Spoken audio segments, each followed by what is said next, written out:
초콜릿은 달콤해 달콤해 달콤해 오렌지는 상큼해 상큼해 상큼해. Shalom saudara-saudari semua, kembali lagi di channel YouTube saya Wehelmina Mokota. Pada video kali ini saya akan membahas tentang dimensi budaya organisasi gereja. Pertama-tama kita perlu tahu dulu apa itu organisasi secara umum ya. Dan organisasi ini saya rasa tidak asing bagi kita, karena yang pastinya kita sudah mengalami bersama. Organisasi yaitu sekelompok manusia yang mempunyai tujuan bersama. Adanya aktivitas-aktivitas kelompok untuk mencapai tujuan bersama. Ya. Suatu sistem yang terencana dengan memberikan peran kepada orang untuk menjalankan wewenangnya, tugasnya, dan tanggung jawabnya. Organisasi sebagai tata hubungan kerja adalah hubungan yang dilakukan oleh orang-orang yang berada di dalam suatu situasi kelompok untuk mengadakan kerjasama dalam usaha untuk mencapai tujuan bersama.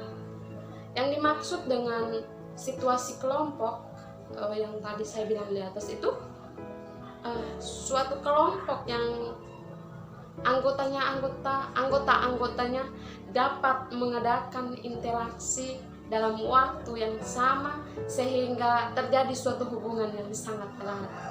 Ya, itu organisasi. Dan juga kita masuk dalam gereja. Gereja itu sendiri disebut bait Allah ya. Bait Allah itu tubuh manusia secara alkitabiah. Manusia adalah tumpuan harapan dan kasih sayang Allah. Fisik bangunan gereja itu tempat tumpuan kaki diam Allah. Maka sebagai ciptaan Allah wajib datang di gereja, tempat tumpuan kaki Allah, untuk kita bersyukur, tersyukur menyembah Allah. Apakah benar tadi saya bilang bahwa tubuh manusia itu satu organisasi gereja? Menurut saya manusia itu juga satu organisasi gereja. Pimpinan seseorang yang disebut gereja adalah Allah Bapa, Allah Anak, dan juga Allah Roh Kudus. Anggotanya adalah jiwa dan raga. Jiwa terdiri dari perasaan, pikiran, dan kemauan. Raga terdiri dari seluruh anggota tubuh seperti kepala, tangan, badan, dan juga kaki. Yang disebut gereja menurut organisasi adalah suatu wadah untuk mengatur kegiatan gereja guna mencapai tujuan bersama. Itu adalah gereja. Dan juga definisi dari gereja organisasi yang gabungan dari atas itu dari kata organ, yaitu alat yang mempunyai tugas tertentu dalam tubuh, dan organisasi itu sendiri yaitu kesatuan dari alat-alat ataupun tugas-tugas, sehingga dapat saya simpulkan bahwa organisasi gereja ialah kumpulan organ atau jemaat yang menghimpunkan diri dengan maksud mengalami pelaksanaan tugas panggilan atau disebut dengan misi gereja secara terbatas. Baik, kita sudah tahu tentang organisasi dan juga gereja. Kita masuk dalam budaya organisasi. Istilah budaya itu sudah tidak asing bagi kita, saya rasa ya. Setiap daerah pasti mempunyai budaya tersendiri yang berlaku dalam daerah tersebut. Budaya biasanya diwariskan turun-temurun dari satu generasi ke generasi berikutnya. Budaya mempunyai peran yang penting dalam kehidupan kita, karena budaya sangat mempengaruhi pola pikir, tindakan kita. Budaya mengacu kepada norma, berperilaku, dan nilai bersama yang dianut dalam kelompok tertentu. Sesungguhnya setiap organisasi bertanggung jawab untuk mengembangkan suatu perilaku. Organisasi yang mencerminkan kejujuran kita dan juga etika yang dikomunikasikan secara tertulis dan dapat dijadikan pegangan oleh seluruh anggotanya. Budaya tersebut harus memiliki fondasi nilai-nilai luhur bagi etika pengelolaan suatu organisasi yang mencangkup profesionalisme, kerjasama, keserasian, keselarasan, keseimbangan, dan juga kesejahteraan. Baik, memperbaharui budaya gereja. Sebelum kita melakukan pembaharuan budaya gereja, terlebih dahulu kita harus memahami misi gereja. Gunanya untuk apa? Gunanya gereja adalah untuk menjadi utusan-utusan Kristus. Gunanya gereja adalah untuk melaksanakan tugas pengutusan Kristus, mempertahankan tradisi atau kebiasaan gereja yang tidak selaras dengan Alkitab. Bukan misi gereja.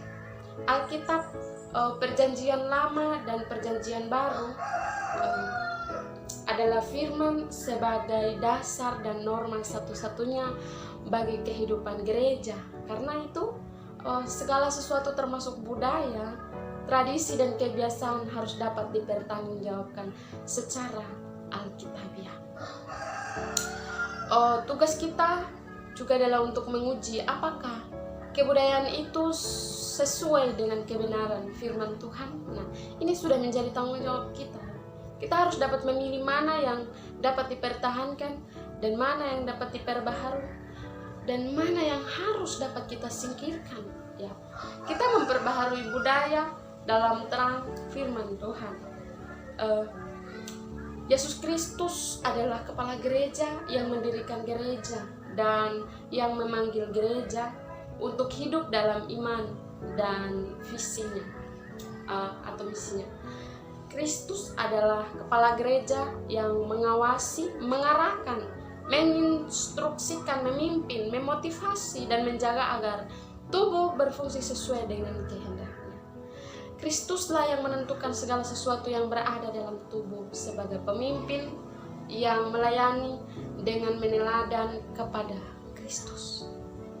Posisi kita selaku pemimpin jemaat ada di bawah otoritas Kristus, ya. Pemimpin ikut bertanggung jawab untuk memimpin dan untuk membentuk budaya gereja yang selaras dengan kehendak Tuhan. Mentransformasi budaya untuk kemuliaan Tuhan dengan mengizinkan Roh Kudus berkarya, mentransformasi dan membentuk budaya gereja. Kita perlu tahu dan kita bisa dapat belajar dari ada satu ayat firman dalam Roma 12 ayat 2 mengatakan, janganlah kamu menjadi serupa dengan dunia ini, tetapi berubahlah oleh pembaharuan budimu sehingga kamu dapat membedakan manakah kehendak Allah, apa yang baik, yang berkenan kepada memperbaharui budaya gereja merupakan tugas kita bersama selaku komunitas orang percaya. Baik, dari pembahasan yang sudah saya bahas di atas, mungkin sampai di sini dan semoga bermanfaat bagi kita semua yang menonton, dan terima kasih sudah menonton video ini. Shalom dan sampai jumpa di video-video selanjutnya.